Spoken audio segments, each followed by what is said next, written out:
Remote Access VPN. Your laptop is at a coffee shop in Austin. Your company's servers are locked in a data center in New York.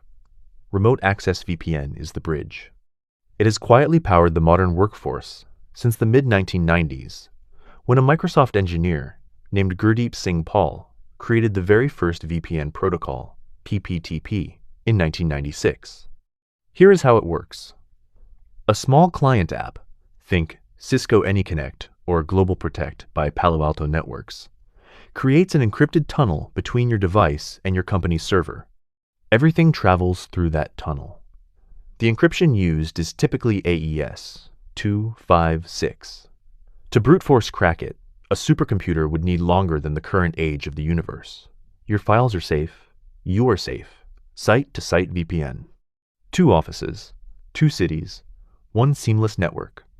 Site-to-site VPN does not live on your laptop. It lives on the routers at the edge of both office networks.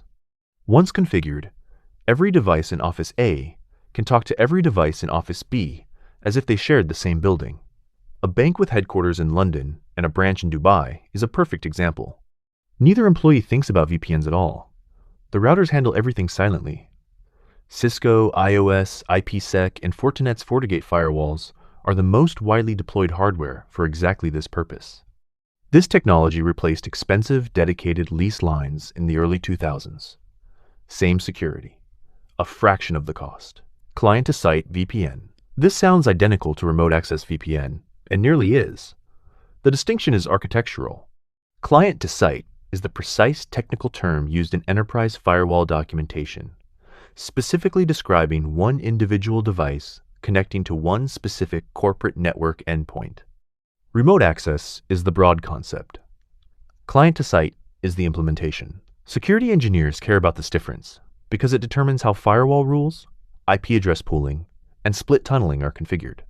Split tunneling, worth knowing, lets your work traffic go through the VPN while your Netflix stream bypasses it entirely, saving corporate bandwidth, but introducing a small, calculated security trade-off. SSL VPN. In 2003, engineers had a brilliant realization. Every computer on Earth already had a web browser. Every browser already spoke SSL, Secure Sockets Layer. So why not build a VPN that works entirely through a browser, with zero software installation required? SSL VPN was born in 2 forms. The portal type gives users a login page with links to internal resources. The tunnel type creates an encrypted connection over port 443, the same port normal HTTPS uses. Firewalls almost never block that port. Products like Pulse Secure, Citrix Gateway, and Fortinet SSL VPN were built on this architecture and became the standard for hospitals, universities, and governments throughout the 2010s. IPsec VPN. If VPNs had a founding father, it would be IPsec. Standardized by the Internet Engineering Task Force in 1995, IPsec is not just a VPN protocol. It is an entire security framework operating at the IP packet level itself. It has 2 modes. Transport mode encrypts only the data portion of a packet. Tunnel mode encrypts the entire packet, wraps it in a new one, and is what VPNs actually use. Authentication uses IKEv2, Internet Key Exchange, version 2, and Diffie-Hellman key exchange. A mathematical method published by Whitfield Diffie and Martin Hellman in 1976 that lets 2 parties create a shared secret without ever transmitting it. Cisco's ASA firewall series, Checkpoint VPN blades, and the open source StrongSwan are all built directly on IPsec. PPTP VPN. Every technology has a fossil. For VPNs, it is PPTP.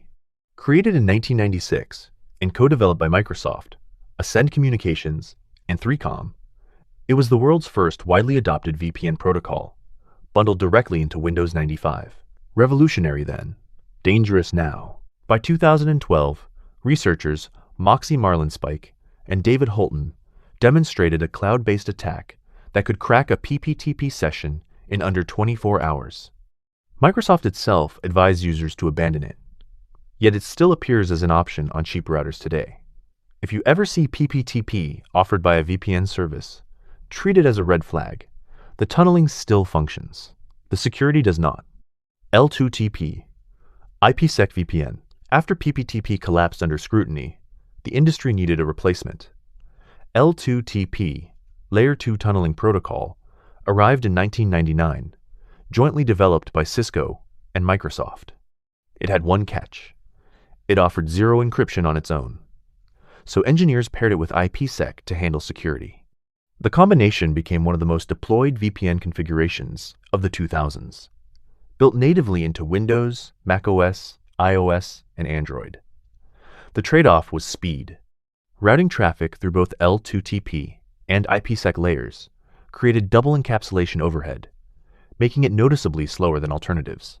But its native OS support meant no extra software, no complicated setup, just configure and connect. OpenVPN. In 2001, a developer named James Yonan released a free, open-source VPN tool built on OpenSSL, the same cryptographic library securing most of the world's HTTPS connections.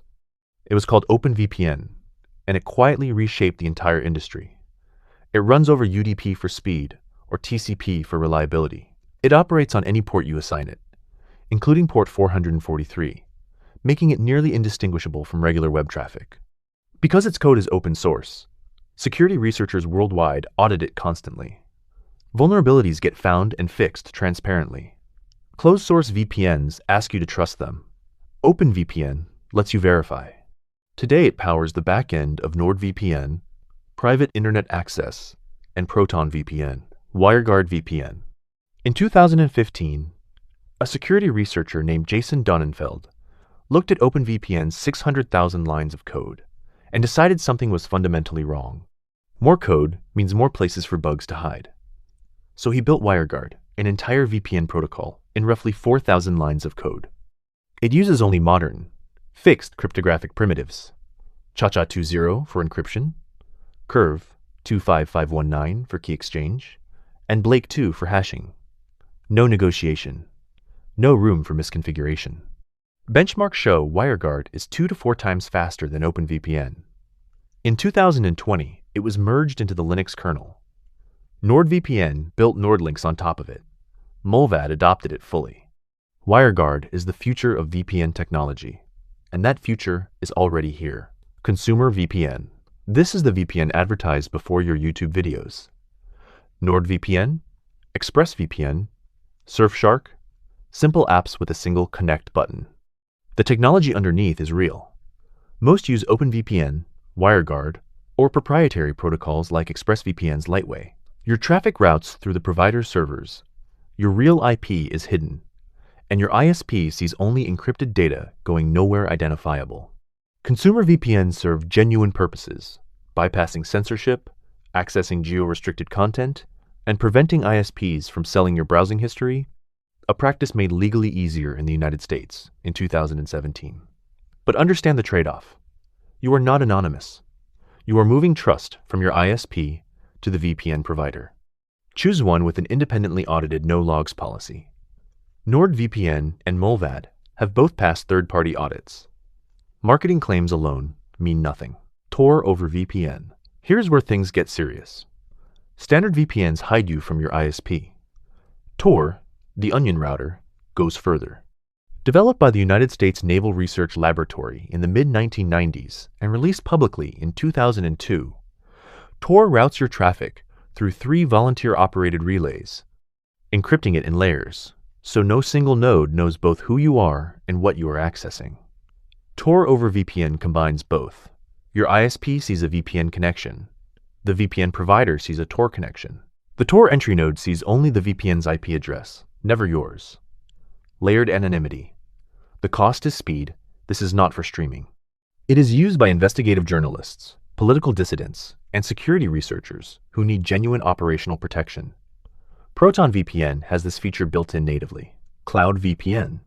By the 2010s, corporate servers had moved to Amazon Web Services, Microsoft Azure, and Google Cloud.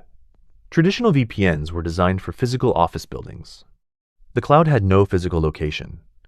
A new problem needed a new architecture.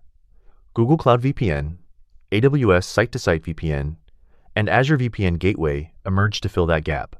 Connecting on-premises networks directly to cloud-based virtual private clouds using IKEv2 and managed infrastructure. Google Cloud VPN supports up to 3 gigabits per second per tunnel. Azure VPN Gateway runs active-active dual tunnels for automatic failover. No hardware to manage, no building required. The corporate network perimeter is no longer a wall. It is a distributed, software-defined boundary stretching across continents, and Cloud VPN secures it.